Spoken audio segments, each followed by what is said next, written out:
Hello everyone, welcome back to Cosmophil Tarot PH. This reading is specifically for the sign of Gemini for the month of October regarding your career, finances, and relationship status. So ano ang hatid ni October para sa ating Gemini friends?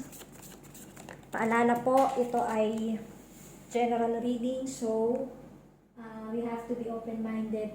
Kung hindi man po nag-resonate, ibigay po natin sa ibang viewers. Maaaring ito po ay hindi nyo energy. Okay, we have hope. So regarding your career, Gemini, may hope tayo dyan, and fertility. So this hope is pertaining to new opportunity. Okay, kahit dun sa mga dating hinihintay mo or mga dating na-applyan mo na hindi ka nagkaroon ng magandang result or no result at all, possible na mag-reach out sila ulit sa'yo this October. So, mukhang marami kang pagpipilian, Gemini.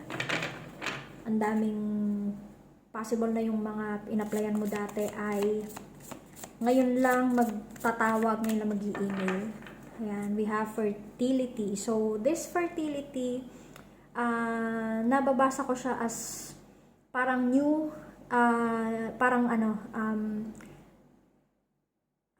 na-reformat ni universe. That's why there is hope here. Parang kung feeling mo dati, nawawalan ka na talaga ng tiwala or ng pag-asa sa sarili mo, na reformat, there's a fertility energy here na sinasabi ni universe sa'yo na there's still good news coming. So, kung akala mo na wala na, joke lang yon. Hindi totoo, sabi ni universe, na this coming October will be a parang new month for you, new period, there's a transition. Kasi nagsikap ka rin naman dito, Gemini. Nag-effort ka rin. So, sinasabi ni universe, parang tinest ka ni universe na tingnan ko nga yung sipag nito and yung faith nito kung hanggang saan. And finally, na-surpass mo na yung challenge ni universe, Gemini. That's why this October parang may panibagong portal na magbubukas sa'yo. Okay? Tapos, fine wine. Ayan. Longing is the portal to wholeness. Ayan. Kasasabi ko pa lang nung keyword na portal. Ayan. So, ayan, longing is the portal to wholeness. So, sabi ni universe na it's worth the wait. Kasi, kung binigay niya sa'yo dati pa yan at hindi ka niya na-test, malamang sumuko ka kaagad. But this time, sinabi mo sa sarili mo na hindi ka susuko kahit anong mangyari. Ipaglalaban mo kung ano yung pangarap mo, kung ano yung gusto mo. That's why, parang sinasabi ni universe na this time it is sweeter. Yung victory mo ay sweeter. Kasi nagtiyaga ka, naghintay ka, nagtiwala ka. Ayan. Kasi di ba ganun yun? Pag meron tayong pinapangarap na isang bagay, ano siya mas sweet or mas doble yung saya once na na-achieve natin pagka talagang pinaghirapan. Tapos, regarding naman sa iyong finances, ayan, merong tranquility, tapos merong cleansing, ayan. Yun, because of this energy na reformat ka ni universe, merong cleansing na nangyari sa'yo. Merong, ayan, panibagong simula. Ito, may nakita ko ditong candle na parang you are guided. You are on the right path. Kasi, hindi ka sumuko. Talagang nakinig ka kay universe na nagtiyaga ka. So, that is, parang sinabi ni universe na aawardan ko nga ito. Ayan. So, na-reformat din yung sa finances mo. You have, you have many opportunities knocking on your way when it comes to your finances. So, maraming pagkakakitaan na dadating. And masipag ka naman. Kung sa sipag lang, hindi mo to inurungan eh. So, ayan, sinasabi ni universe na sa'yo na this time, I will make sure na sa'yo yan. Ayan, yan sinasabi ni universe. Kasi that's a gift na hindi ka talaga nag-surrender. Simple pleasures, look for beauty that is all around you. So, learn to be grateful. I-practice lang natin yung pagiging grateful araw-araw, na kahit konting bagay lang, we can appreciate. Sabi mo lang, thank you universe, thank you guardian angels, kasi finally, eto na ako. So, talagang hindi ako sumuko, and thank you for that. Ayan. So, kung gusto nyo rin pasalamatan yung mga guardian angels, andyan lang sila. Just say thank you. Kasi nakikinig naman sila.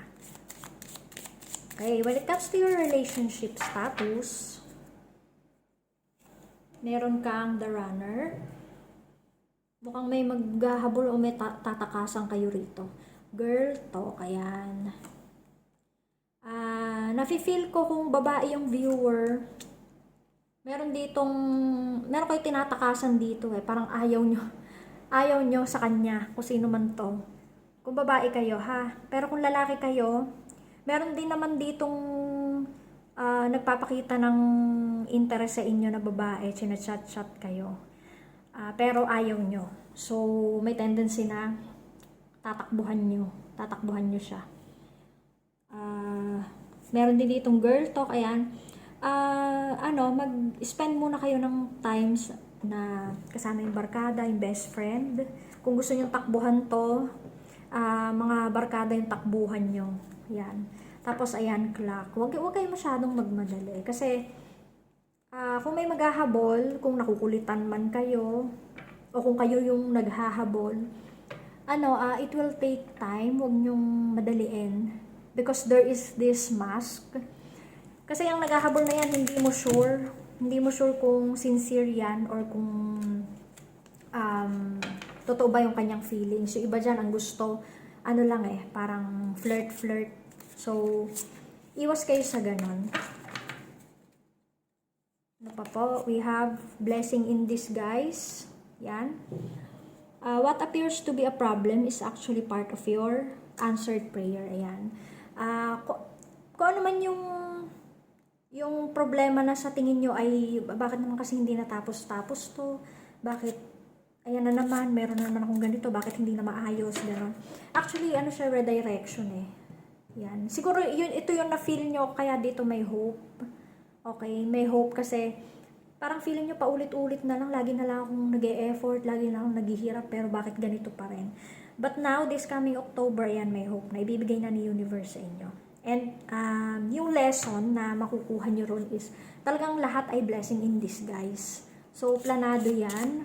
Planado ni universe para maipakita nyo na kayo ay parang deserving sa abundance na wini-wish nyo. Yan.